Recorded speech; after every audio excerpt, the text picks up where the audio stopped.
தமிழராட்சி பார்த்துட்டு இருக்க எல்லாருக்குமே வணக்கம். சீமான் அவர்கள் எலெக்ஷன் டைமில் பிஸியாக இருக்கும்போது சீமான் அவர்கள் நடித்து ரொம்ப நாளாக ரிலீஸ் ஆகாமல் இருக்கிற எல்ஐகே லவ் இன்சூரன்ஸ் கம்பெனி அப்படின்ற திரைப்படத்தோட ட்ரெய்லர் இன்னைக்கு ரிலீஸ் ஆயிருக்கு. இந்த படம் ஏப்ரல் 10 ரிலீஸ் ஆகுது அப்படின்றது ஒன்று இருக்குது. இந்த படத்தோட ட்ரெய்லர் பார்க்கும்போது இது வந்து ஃபார் ஃபியூச்சரில், அதாவது வந்து ரொம்ப எதிர்காலத்தில் நடக்கிற ஒரு கதையாக இருந்திருக்கு. இந்த கதையில் வந்து ஒரு காதலை தீர்மானிக்கக்கூடிய ஒரு இடமா வந்து ஒரு ஆப் இருக்குது அப்படின்னு சொல்லிட்டு இந்த கதையை வந்து ஆரம்பிக்குது இந்த ட்ரெய்லர். எனவே இதில் சீமானவர்களோட பாகம் என்ன அப்படின்னு பார்த்தீங்கன்னா வந்து சீமானவர்கள் பசுமை உலகம் அப்படின்னு சொல்லிட்டு ஒரு உலகத்தை, இந்த உலகத்துக்கு எதிர்மாறான ஒரு விஷயத்தை வச்சு பசுமை உலகம், யார் யாரெல்லாம் இந்த ஃபோன்னால் கஷ்டப்பட்டு பைத்தியமாய் திரியிறீங்களோ இந்த பசுமை உலகத்துக்கு வரலாம், இங்கே உங்களுக்கு நிம்மதி கிடைக்கும் அப்படின்னு சொல்லிட்டு சீமானவர்கள் பசுமை உலகம் அப்படின்ற ஒரு முக்கியமான ஒரு விஷயத்தை நடத்திட்டு வந்துட்டு இருக்காரு அப்படின்றது இருக்குது. அது இந்த உலகத்துக்கு எதிர்மாறாக இருக்குது. சீமானவர்கள் பேசுகிற அரசியல் தான்.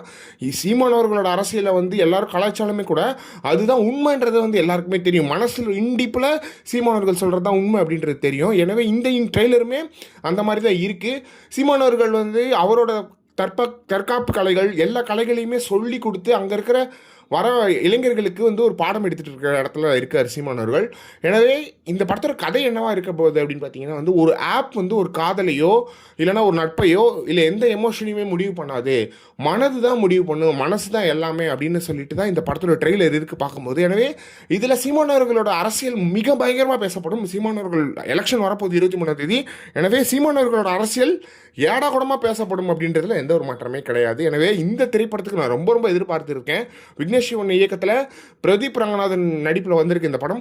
எனவே இந்த படம் மிகப்பெரிய பயங்கரமான ஹிட் ஆகும் அப்படின்றதுல எந்த ஒரு மாற்றமே கிடையாது. ஏப்ரல் 10 எல்லாருமே போய் இந்த படத்தை தேட்டரில் பார்த்தீங்கன்னா சீமானவரோட அரசியலை தெளிவாக புரிஞ்சுக்க முடியும் அப்படின்றதுல எந்த ஒரு மாற்றமே கிடையாது. இதை பற்றி என்ன நினைக்கிறீங்க அப்படின்றது மறக்காம பாக்ஸ்ன்னு சொல்லுங்கள்.